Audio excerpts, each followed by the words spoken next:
So I picked up the Canon C50 about a week ago, and in this video, I just want to talk about my initial thoughts as someone who has had the R5C as my main camera for years. And I just want to say that even today, the R5C is a beast of a camera, and I would still recommend it if you are considering it.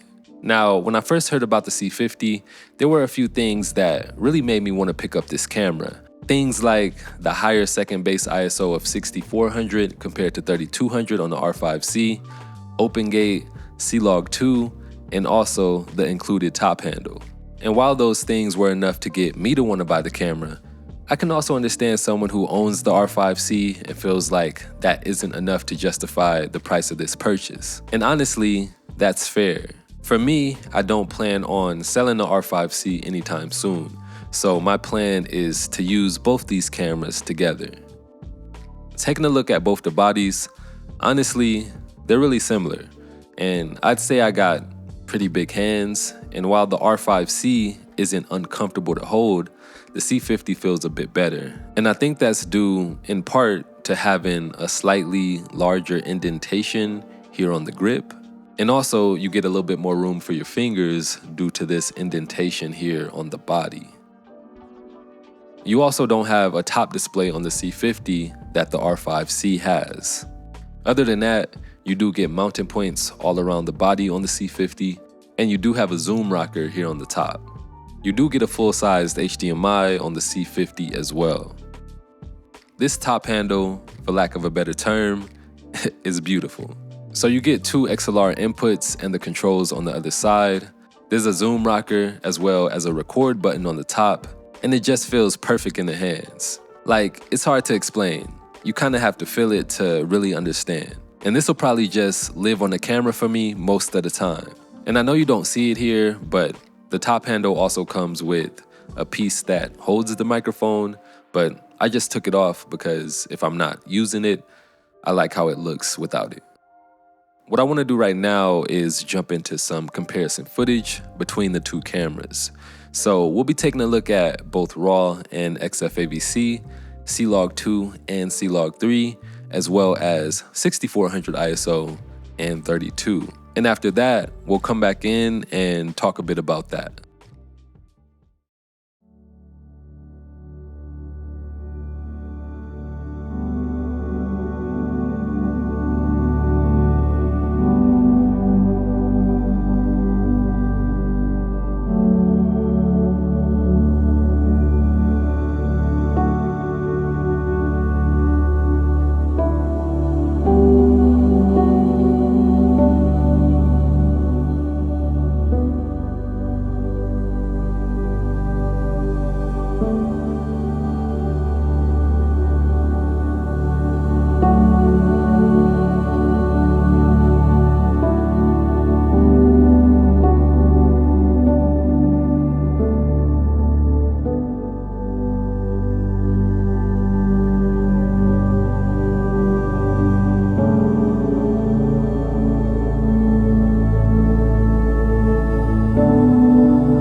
Alright, so for these clips, the way I recorded them, I basically tried to get them to be similarly exposed. So sometimes the aperture would vary slightly, but I kept them at their base ISOs, except for that one clip, I set the C50's base to 6400 and dropped the ISO to 3200.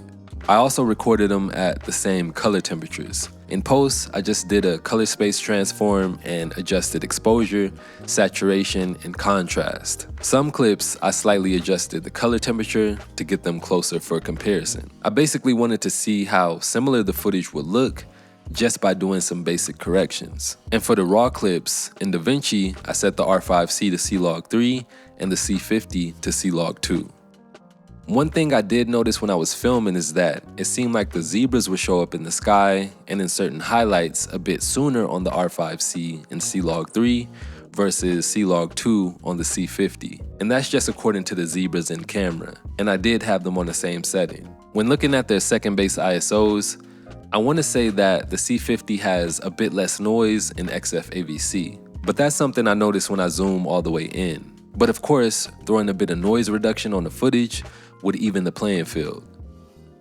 The quality on each of these are great, but the fact that 6400 is as clean as it is on the C50, I'd choose to have 6400 as the base over the 3200 on the R5C. So that's just a couple things I noticed from these quick shots I got. I would want to actually use it for client work or a project to get a better feel for it. This video was really just for some first impressions and to do a quick comparison. But from what I've seen, I know I say this all the time, but this kind of just reaffirms how great the R5C is even today. I plan to do some more videos focused on the C50, so if you're new here, go ahead and subscribe so you don't miss those. And if you enjoyed, go ahead and drop this a like, and I will see y'all real soon in my next one.